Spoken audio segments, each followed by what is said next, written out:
오늘도 이 망구가 재밌는 이야기 들려줄 텐게 들어봐요. 40대 중반 남자입니다. 지방 대기업에 다니며 연봉은 7천 정도입니다. 30대 중반 짧은 연애 기간에 마누라가 임신을 해 결혼하게 됐습니다. 우리 마누라가 인물이 좀 괜찮습니다. 처음 대시할 때 무진장 무시당했는데 승부욕이 발동이 되어서 끝까지 매달려 연애를 시작했고 피임에 실패해 중절 수술을 하려고 했으나 결혼을 마음을 먹고 임신 4-5개월 차 결혼을 했습니다. 결혼 이후 순탄하지 않았습니다. 나 때문에 자기 인생을 망쳤다며 절 가만히 두지 않았습니다. 가끔씩 폭력도 행사했습니다. 여자가 때린다고 얼마나 아프겠냐마는 그래도 자존감이 낮아졌습니다. 그래서 잠시 풀어줄 수 있는 방법이 외식이나 선물이었습니다. 그럼 잠시 풀렸는데 오래 가진 못했습니다. 그렇게 결혼을 하고 아이를 낳고 잠자리가 소홀해지기 시작했습니다. 아이 때문에 못한다. 살 빼오면 해준다. 피임 안 하면 안 되다. 결국 이런저런 이유로 못했습니다.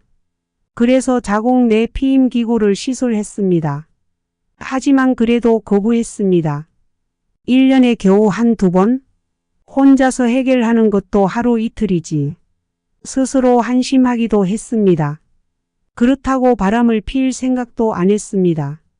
어린 시절 부모가 이혼 후 병든 아버지를 봉양하며 호련단신 고아처럼 살면서 가족이나 가정에 대한 소중함을 누구보다도 잘 알고 절실했기에 여자 나오는 술집에 2차도 안 갔습니다. 단 한 번도 한눈 팔지 않았습니다. 그렇게 집과 회사를 반복하며 살았습니다. 그러던 어느 날 차가 낡았다며 차를 바꿔 달라는 겁니다. 그래서 아직 더 탈 수 있고 집에서 살림하면서 좋은 차가 필요 있냐며 다음에 하자고 이야기했습니다. 그랬더니 이런저런 트집을 잡으면서 아주 그냥 맨날 매일을 못 살게 하는 겁니다. 그렇게 며칠이 지나 냉랭한 기류가 흐를 때 갑자기 쎄한 느낌이 들었습니다. 마누라 핸드폰을 몰래 봤습니다. 핸드폰에는 낯선 남자와 나눈 대화가 있었습니다. 나에게는 전혀 해주지 않았던 말들, 그 다정한 말들, 남편이 들어야 했던 말들을 다른 남자와 나누고 있었습니다. 그래서 밖으로 나와 일단 맘을 가다듬고 전화를 했습니다. 누구냐고 물었습니다. 처음에는 발뺌하다가 제가 눈치를 챘다고 생각했는지 그냥 만나는 남자라고 자백을 했습니다. 일단 전화를 끊고 집에 다시 들어갔습니다. 제가 다시 물었습니다. 누구냐고. 그냥 동네 아줌마들이랑 술집에서 술 먹다가 만난 남자라고 합니다. 동네 아줌마랑 한 번씩 술 마시고 새벽에 들어오곤 했습니다. 늦게 들어왔다고 잔소리하면 니는 술 먹고 안 들어오냐고 오히려 핀잔을 줍니다. 그래서 어떤 사이냐고 바람핀 거 맞냐? 잠자리 가진 거 맞냐고 하니까 당당하게 맞다고 합니다. 전 그 당당한 모습에 너무 화가 나서 결혼 후 처음으로 뺨을 때렸습니다. 3대. 그리고 주방에 있던 칼을 들어 머리카락을 쓰려고 하다가 몇 가닥 잘리는 거 보고 그 순간만큼은 이건 아니다 싶어 그만두었습니다. 저도 저를 통제할 수 없을 지경이었습니다. 너무나 분하고 억울하고 울었습니다. 집과 회사를 반복하며 힘들게 가정을 위해서 살았던 내가 정말 분했습니다. 집 사람한테 욕을 했습니다. 그리고 결혼 후 처음으로 물건도 부셨습니다. 한 일시간을 추궁하고 누구냐고 상간남과 삼자대면 하자며 앞장서라고 했습니다. 그 남자 맘에 들면 가라고 이혼하자고 했습니다. 그랬더니 집사람은 결혼 후 10수년 만에 처음으로 저한테 미안하다라는 말을 합니다.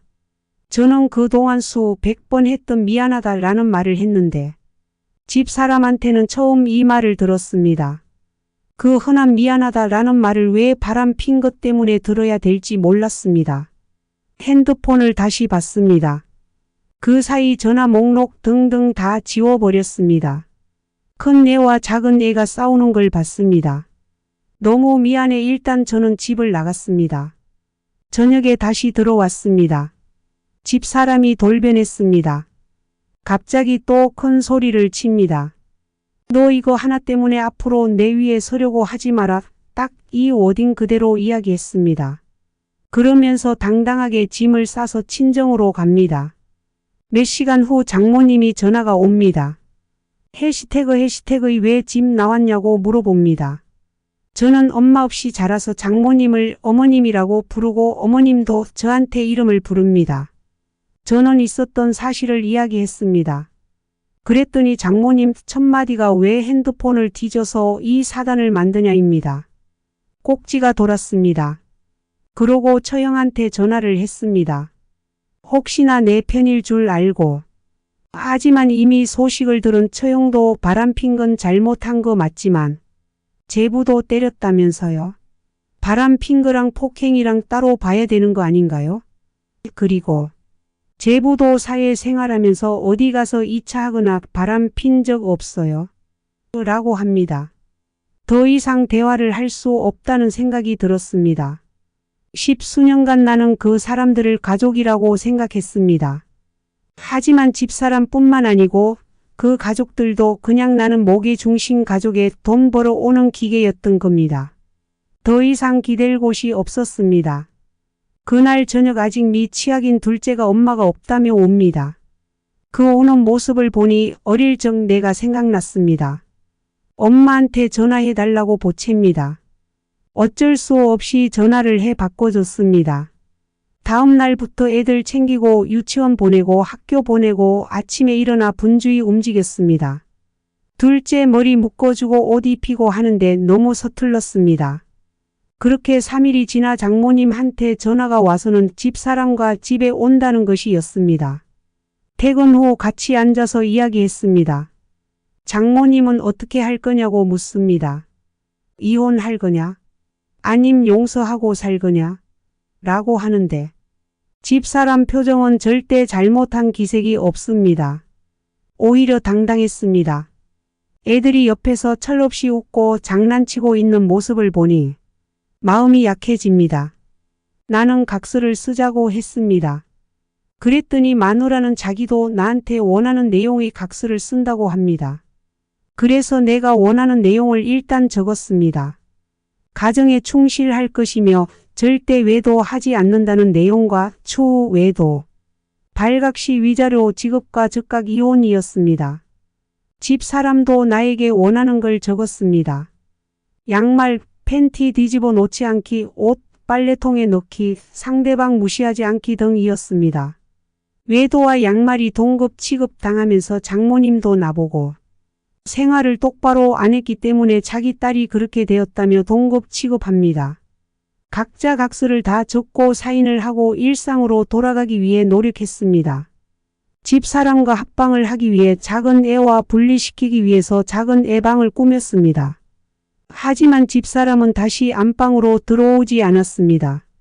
그렇게 또 1년이 흘렀습니다. 그 1년 사이 가해자와 피해자가 뒤바뀐 삶은 그대로 살고 있습니다.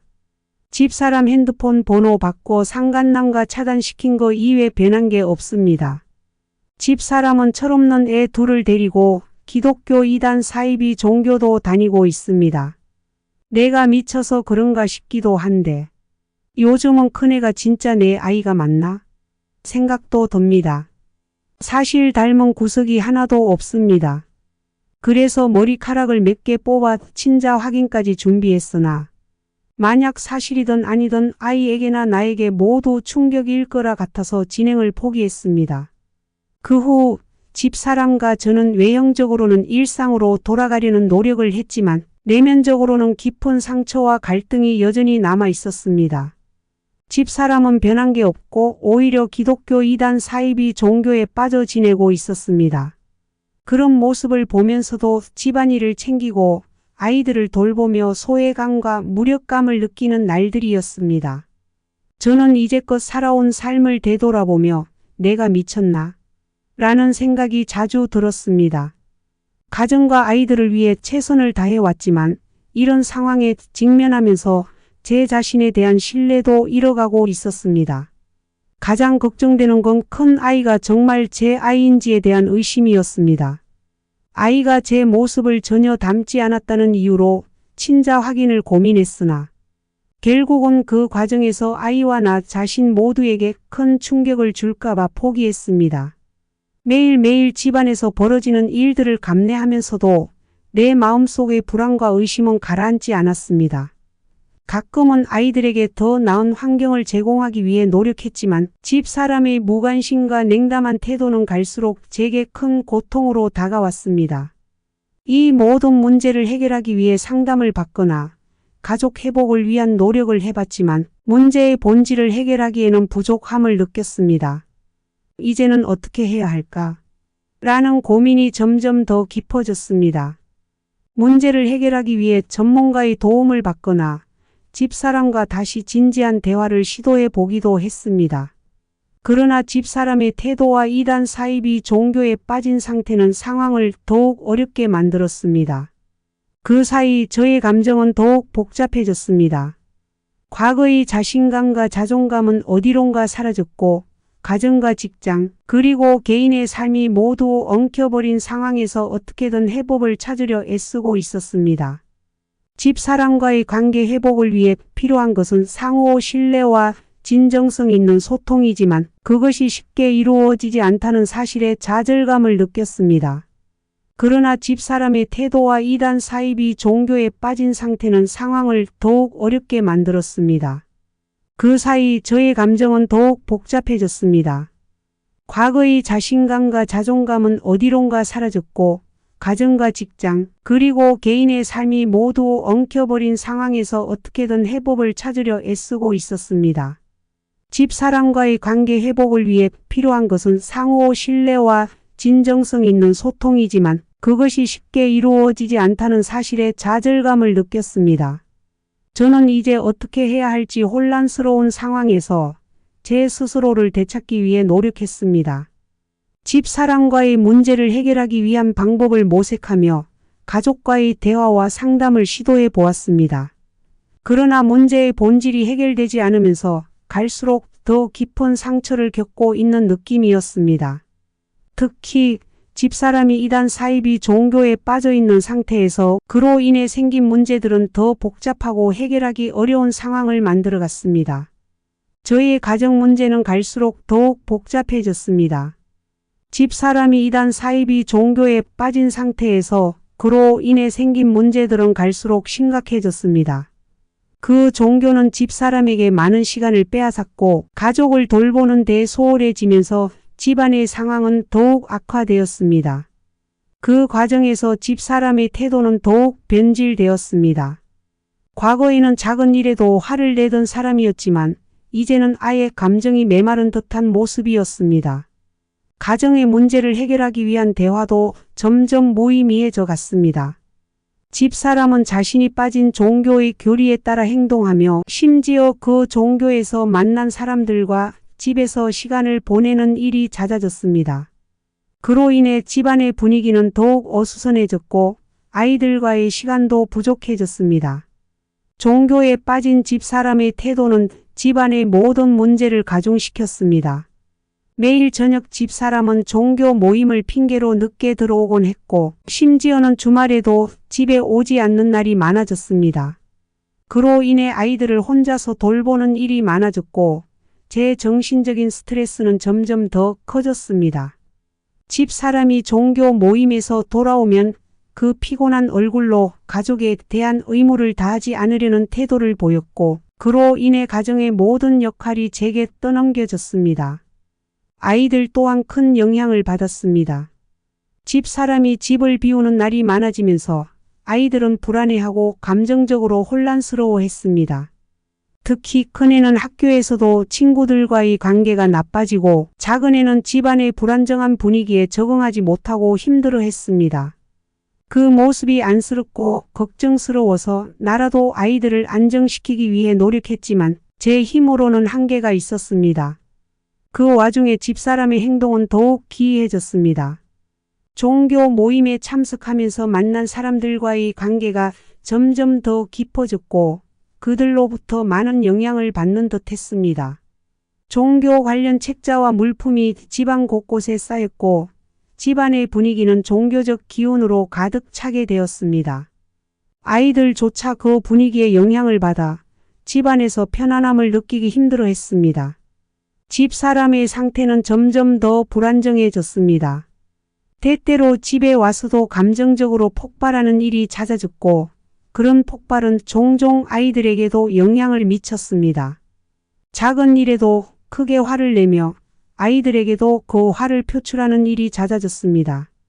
그런 상황에서 제 자신도 심리적으로 지쳐갔고 가정의 평화를 유지하기 위해서 끊임없이 애쓰는 것 자체가 고통스러웠습니다. 그와 동시에 집사람의 외도 문제는 여전히 해결되지 않았습니다. 아이들과의 시간과 집안의 상황을 돌보는 것 외에도 집사람의 외도와 관련된 갈등이 계속해서 제 마음을 괴롭혔습니다. 상간남과의 문제를 해결하기 위한 노력은 보람이 없었고 그와 관련된 감정적인 충격은 여전히 남아 있었습니다. 가정 문제와 집사람의 종교 문제, 외도 문제까지 겹치면서 제 삶은 온통 혼란스러웠습니다. 그 상황 속에서 제 자신을 지키는 것조차 힘들어졌고 매일매일이 괴롭고 힘겨운 시간으로 가득 찼습니다. 이 모든 상황이 끝나길 바라는 마음이 간절했지만 해결의 실마리가 보이지 않아 절망감에 빠져들고 있었습니다.